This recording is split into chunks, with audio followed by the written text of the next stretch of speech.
I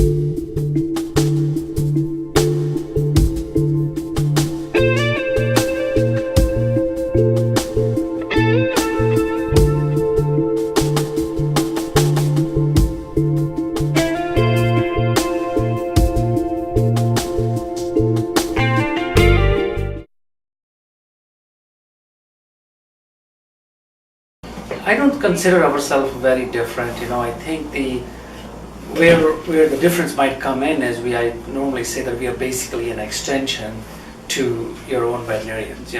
We offer services when they're closed, or we offer services that is something not routinely available in a general practice situation. So we bring different talent, different specialty, and different equipment and different technology.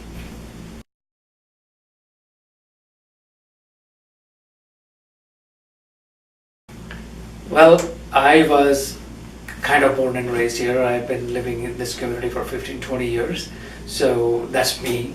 But how we help the community is that I always felt like that this area has never been well served by the specialty community or emergency community for emergency services, during the after hours for animals per se.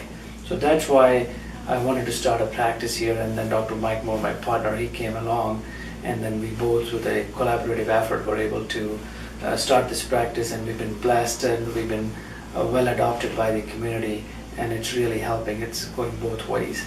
Other thing we help is if you have an adopted animal from a shelter or something, we do work with the clients, where we help them out however we can emotionally, and we offer the best service available. We give them certain options. You don't have to do a very high-end procedure for a patient, but there are other ways to manage a case. We offer them, give them those options, and I think it's really, each case is very different, but we do try to go an extra mile to help the clients and help the animals in this community.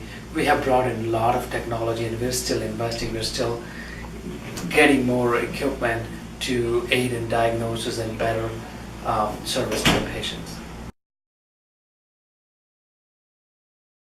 Well, that's a good question. There's a lot of different veterinary specialists, which the clients may not be completely aware of. But after veterinary school, there's specialty training. Most people have to go through an internship, which is a 1-year rotating internship through all the different specialties. And after that, they can specialize in surgery, internal medicine, dermatology, cardiology, oncology, neurology, dentistry, and there's a whole host of other ones that are geared more towards laboratory type stuff, not necessarily clinical medicine. Radiology, you can become a specialist in that.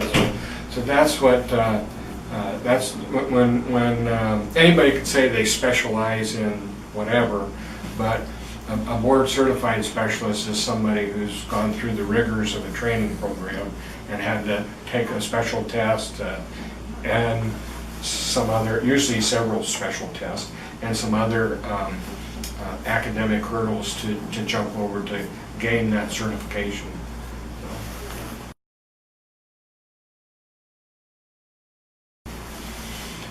Well, that's the goal is to provide the very best care you can, outline the diagnosis and the treatment plan to the owner, and then it's a group decision. The owner's going to say, I can do this, or I can't do this, or I philosophically disagree with doing X or Y. And so it's a joint decision between the owner and the veterinarian. That's my philosophy, is just provide the very best possible diagnostic plan and treatment plan, and then in conjunction with the owner, and in my case the referring veterinarian also, come up with the best possible treatment plan.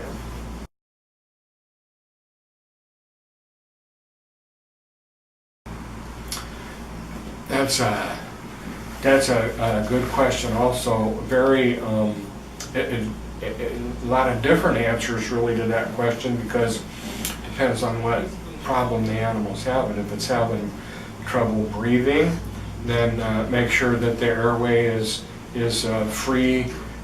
Make sure that they have access to air and that they're not compromised in any way, and then get them to an ER clinic, an emergency clinic, or the local veterinarian if it's during the daytime as soon as possible. You know, they may need some oxygen or something like that to help them along. If they're bleeding, try to control the bleeding with pressure. If they're extremely painful, be careful, because they may bite, and not that they're vicious, but the owner is fearful and they may bite, so the owner has to be a little careful about that. If they're having trouble with seizures, usually if the animal keeps seizuring for more than just a minute or so, get them in the car and take them to the veterinary hospital, emergency hospital, veterinary hospital as soon as possible. So there's lots of different emergency situations that the owner may come up against. Those are just but a few common examples.